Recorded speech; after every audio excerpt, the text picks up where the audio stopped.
A day after a shooting sent a panic through a Twin Cities college campus, we've learned the guard actually shot himself. St. Paul police made the announcement around 10:15 last night, 1 hour after the truth came out to them. He was nervous about losing his job due to the fact that he had his gun at work and what had occurred. So he made up the story to cover what had happened. Police say they arrested 25-year-old Brent Patrick Ehlers last night after he admitted he accidentally shot himself on duty Tuesday night. First, he said he was shot in the shoulder by a person that he confronted in a wooded area. But police say Ehlers came clean in interviews when officers noticed inconsistencies in his story. Now, this led to a campus-wide lockdown at St. Catherine. 55 police officers responded to this, going building to building.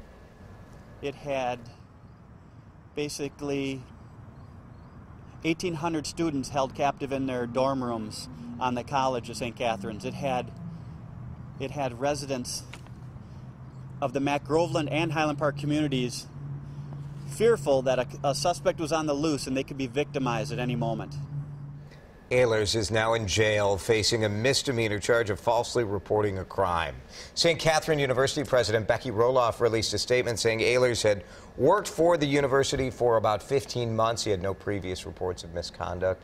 She said that firearms are prohibited on campus. They are not carried or issued by public safety staff. She also said, quote, "While we are distressed and saddened that this incident occurred, we are relieved that no other members of the community were injured." Flags across Minnesota will fly at half-staff today. It's in honor of a Twin Cities officer who was killed in the line of duty.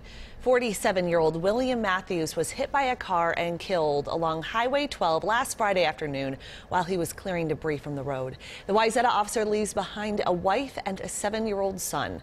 A visitation was held yesterday, and his funeral is today.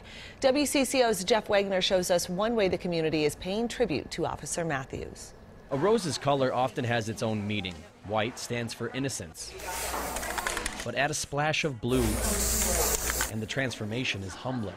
And it's just really a symbol of the great loss the community feels, but also the love and support that still remains. Each of these flowers, all 2,000 of them, is dedicated to Wayzata police officer Bill Mathews, who died in the line of duty when a driver hit him along Highway 12. We go as slow as we can because these roses don't go into a bouquet. Before they're delivered to Officer Mathews' funeral, the roses are trimmed, painted, and adorned with a special message. It shows, "Blessed are the peacemakers, the thin blue line," and then his badge number, never forgotten. The women making them are part of Backing the Blue Line, a nonprofit comprised of law enforcement spouses. They understand what it's like when your loved one doesn't come home when you thought they were going to at the end of the shift. It's just very, well, it heals. It's healing. Gwen says that because she's felt it.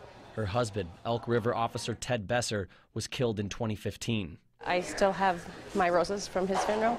And with them, the heartfelt but sobering reminder of the sacrifices their spouses are willing to make. And when you walk into that church and you see all these roses with your husband's card on it, you know, his badge number, and it just is so powerful. Jeff Wagner, WCCO 4 News.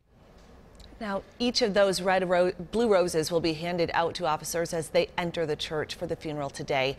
The rest will be given to family members as well as those related to Officer Mathews. The funeral is at 11 o'clock at Wayzata Free Church, with a burial to follow at Summit Park Cemetery in Wayzata. The public is also invited. We've posted this procession route on WCCO.com. Police say Beth Freeman of Mound hit Officer Mathews as he was trying to clear some metal from the road. Freeman admitted to talking on her phone and reading a text message before the crash. She also failed a field sobriety test.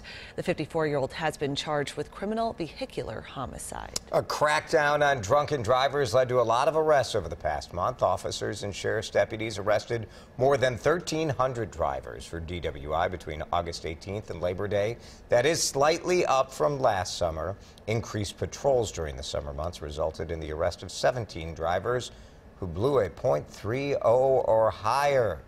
Law enforcement also arrested several people for DWI who had children in their vehicle.